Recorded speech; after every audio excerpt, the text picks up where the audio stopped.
Hello, this is just a short video to walk you through how to work on DB2 and DB3.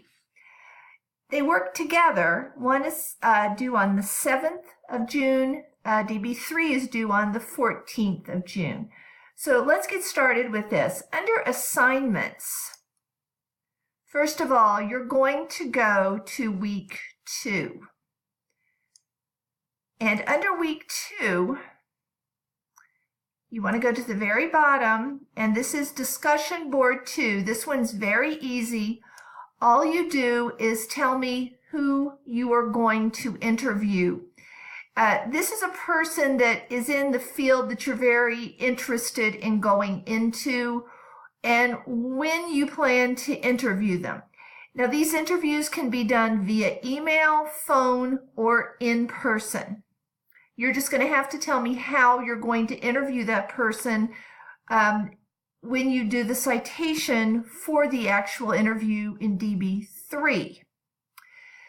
So it's best if you don't interview someone who is a friend or family member. Obviously, if you know of a person that's in a field that you're interested in, that may be your best choice. If you're undecided, unsure, get in touch with me and we'll discuss it. But this is DB2, just simply the name, the title, the field, and the relationship and the planned date of the interview. So if you want to be a teacher, you're going to talk to the teacher's name, say high school teacher, education, and this person may have been a former teacher of yours, maybe a high school teacher. That's DB2, due on June the 7th. Now we're going to go over to DB3, which is due on June 14th. The reason we're talking about it now is because you got to get started on it, obviously. And week 3, you're going to see where it says financial literacy. And then here is your thread for the career goal. Here are the instructions right here, and I've gone ahead and opened them up in a Word document. So it's a couple of different parts. The first part is the basic information about the field.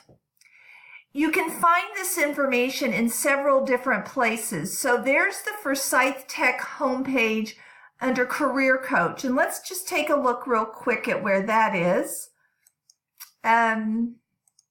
If you're interested in doing that, it's on down here, and you launch it and you put in certain criteria. So this is a good place when you have to answer the question about how many jobs are available in this area. This is a really good place. It's also a good place for some basic information. It would have to be cited. It would be cited as a web page when you when you do your citations. Another good place to look for basic career information is here, which is the Occupational Outlook Handbook on the Department of Labor's website. I'm going to make sure that you have this specific link. And basically you go out here. So for example, you want to look under business and you want to be an accountant. So let's start right here. An accountant, it tells you some basic information about what you need in terms of education, how the field is growing. Is this a fast-growing job? And it tells you a little bit more about the pay and so forth. And it does this for every type of profession. It does this for blue-collar professions. You can find something for fast food out to being a surgeon. You may have to look a little creatively in what these jobs are classified as, but you know, it should be not taking too long, I don't think. There, for example, is all the different business-related type jobs.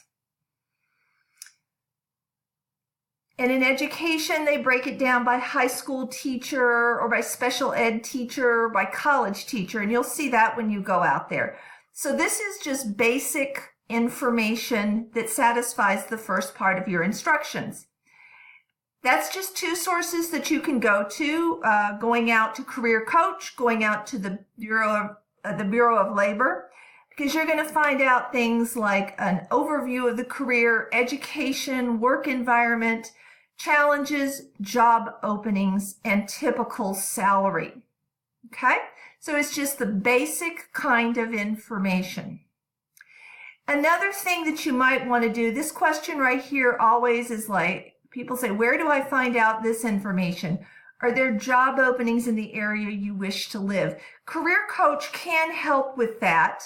Another option is to go directly, for example, to an employer in this area. So if you want to do something in health, for example, you want to be a health administrator, a doctor, a physician's assistant, you can come out to, for example, Novant Health and go under careers. If you wanted to be a teacher, for example, this is the Winston-Salem Forsyth County Schools website, and you could go straight out here under employment opportunities. All of this would be cited. The next part is the interview, and here are the questions that you're going to ask the person for the most part, right here. Now, if this person likes to talk and they want to cover these questions, but maybe tell you in a different way, listen to them, make this interview work for you. If there's some things that you really want to know that capture kind of the spirit of these 7 questions, I don't want you to sit in front of the person and read this out and make it sound kind of canned. I want you to get the information you need out of it. Another thing is they may not know these kind of things. What are the opportunities for advancement? They may be in a particular job that they don't know the entire big picture. What does the job future look like in this area? Once again, they may not know. So work with this. Understand that these 2 may be sort of challenging for them to answer, and focus on how this interview will work for you. Remember, the interview will have to be cited also.